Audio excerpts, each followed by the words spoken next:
Hey, what's going on, everyone? This is Mitch. Good Wednesday evening to you all. Hope you guys have been having a great day, a great week out there so far. Working our way on through the week and getting through July. Hopefully, we get through it the second half just as quick as we worked through the first half, because I can tell you July is probably my least favorite month of the year, only because I am not a big summer fan, and July is normally one of the hottest months of the year. August can be very hot too, but a lot of times, you got football season around the corner and September looms and you're really close to fall at that point, and I love that time of the year. I think most of y'all know that if you guys have been watching my channel for a while. But in this video, we're going to break down the heat. We're going to continue to talk about it and try to figure out how hot it can get, because unfortunately, you guys in Texas, surrounding states, the South Central U.S. in general, has been plagued with relentless heat over the last, it seems like 2 weeks at least. And it looks like there's a potential for the next 2 weeks going into the future that you guys can continue to get hit by some nasty heat. So that's what we're going to break down this video. We're going to briefly talk about the drought conditions and give you an update on what's going on in the tropics, or what's really not going on. I can tell you guys, I'm kind of ready for things to pick back up. Of course, I'm not, wanting devastation for anybody, but I would be interested to have a topic to really latch on to. I'm getting antsy. I'm ready for things to pick up again. And, I caught myself today thinking about January and how fun it was to talk winter. But anyways, I really appreciate the thoughts, prayers, and the suggestions today in the comments with the toilet situation. If you guys didn't watch the morning video, I got toys stuck in my toilet, the joys of being a parent. And yeah, it turned out to kind of be the worst case scenario. I didn't have to replace the toilet. I guess that would be the worst case scenario, but the toy that I actually posted in my community tab was so jammed up in there that it actually jammed up the snake, or the auger, or whatever you call it. So we actually had to lift up the toilet, and ended up having to pay somebody to do it, unfortunately, because long story short, it's a very, very tricky situation and an unusual situation, and not as easy as just 1, 2, 3. I tell you that, but I appreciate it.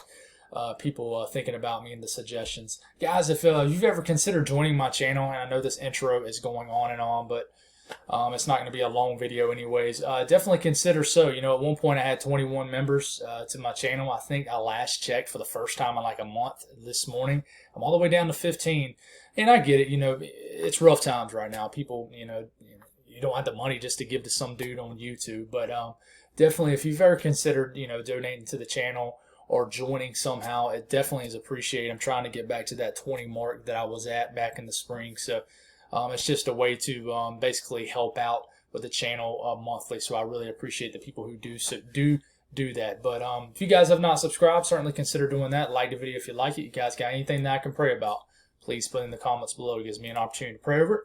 Gives others an opportunity to do so too. So the 6 to 10 day temperature outlook. Check out what we got here. Almost the entire country is at least near normal or well above average temperatures predicted, except Alaska, where you guys are actually well below average. But this colored shaded right here, this is at least a 70, 80 to 80% chance of above average temperatures occurring between July 19th and 23rd. That is the 6 to 10 day threshold. And then you go to the 8 to 14 day range. This is almost the last few days of July, the 21st to the 27th. Still above average temperatures forecasted in this area. If you live in the southeast, you're not too bad off. You have a pretty low chance, maybe a 30 to 40% chance of above average temperatures predicted. But I mean, this is the time of the year towards the end of July where it's just hot outside, even when this is average temperatures. And even when it is a below average temperatures, it still is pretty uncomfortable if you live in the south. But this just goes to show you the heat is not going to stop for you folks. Texas, Oklahoma, Arkansas, Missouri, Louisiana, Kansas, unfortunately is going to continue.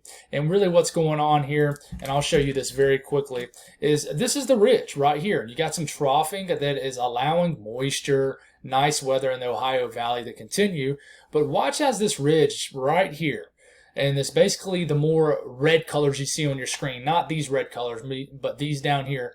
The more, red that this comes up, the stronger the ridge is, and basically the more sinking air you have and the more chances of above average temperatures you have. Now, you don't necessarily have to be right under the influence of this high pressure. Actually, when you're a little bit kind of on the boundary of it, you're normally getting a pool of moist air into this area because you have basically a circulation around this ridge of high pressure. So you have different wind flows depending on your location. So sometimes you're getting moist air pulled into this air, and so it makes the humidity rise with air temperatures already in the hundreds, if that makes any sense. But in general, I'll do this all the way through the run. This is 240 hours out per the Euro, and we're rolling through here. And look how this ridge right here continues to just sit in this region.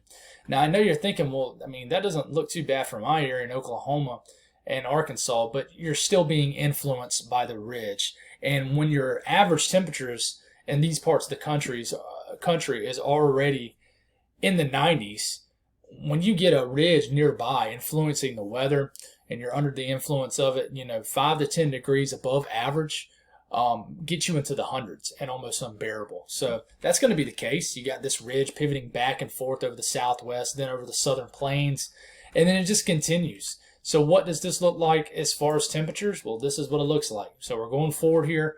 Look at this. This is getting into tomorrow. First off, if you're wondering what day we're at, look right here. THU 14JUL. That stands for the 14th of July. So I'm going to run through this, and keep your eyes down in this parts of the country. It's Arkansas, Missouri, Oklahoma, Texas, Kansas. Watch as I run through this and how this basically does not change. I mean, Dallas, Fort Worth, points west. This entire area just stays in the hundreds throughout this entire run. This is the European ensembles too, not an operational run. So we'll get this rolling here. We're getting into Friday the 15th. We're getting into Saturday the 16th.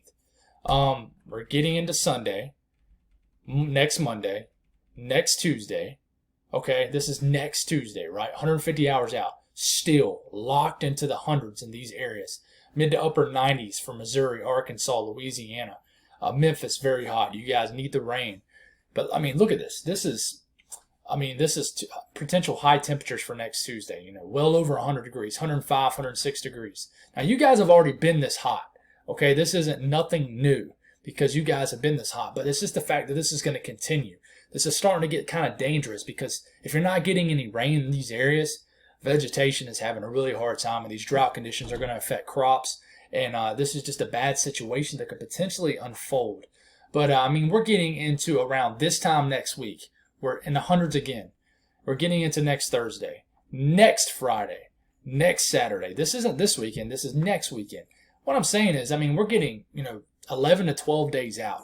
And every single day between now and the next 12 to 14 days has over 100 degrees in this area right here in Oklahoma and northern Texas. I mean, and don't just focus your attention on here, too. You're going to have a moist flow into this area. The only thing that's going to save you from these temperatures is hopefully some afternoon showers and storms. But I can tell you, as we go on into that drought conditions in Texas, very isolated, kind of scattered and smothered, if you will. Certain areas are under the worst drought conditions, which is a D4, an exceptional drought. And then certain areas, abnormally dry, moderate drought.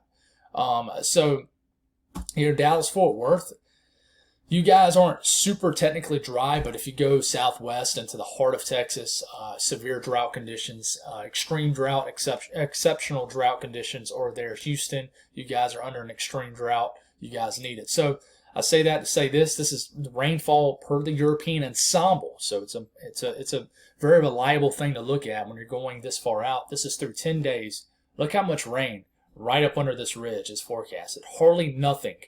So, I mean, that's showing not even a quarter inch of rain, for example, in Dallas, Fort Worth, or Oklahoma City, with temperatures getting well above 100 degrees over the next 10 days. So, I mean, the further you get out the influence of this ridging, the higher the rain chances you get with a flow moving around this high pressure. Hopefully you can have good storms around it, but what does it mean for people directly influenced under the high pressure? It probably means you're not going to get much rain because you have sinking air, not rising air. Rising air is what allows convection. So drought conditions are going to worsen. I mean, this is rain between now and next Saturday.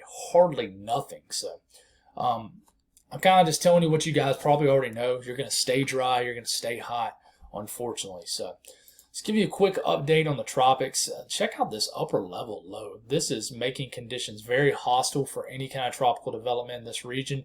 It's still a very unfavorable phase for any kind of tropical development.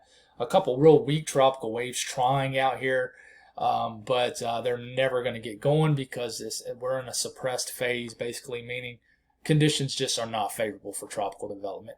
And this thing that had a chance, I thought it had a really good chance. I was dead wrong. A lot of people were, but I was dead wrong on thinking this could be Danielle. It has just kind of turned into nothing, as the GFS actually, I think, won the ball game here with showing that it could potentially pull northward and not ever have a chance to develop. Certainly that was the case, as no other dominant vortex has formed in this region right here. But it's still quiet in the tropics. We're in mid-July. It seems like we never really have a whole lot of active July weather as far as the tropics. It seems like June and May are almost more active than July, and then things suddenly pick up big time when we get into August. So we'll continue to watch this. This was expected. I told you guys, I feel like about a week ago, that there was not going to be many updates on the tropics over the next few weeks, and certainly has been the case. Things have been kind of slow besides that tricky situation in the Gulf of Mexico. But here it is. There is no new tropical cyclones are expected during the next 5 days. So quiet weather expected out here. So that's all I got, guys. Thank y'all for tuning in. Like I said, appreciate all the prayers of the situation. It works out. Everything just moves on. Life moves on. And you just move on to the next issue that may arise. So, appreciate the support. And I'll have you an update with the weather in the morning. God bless.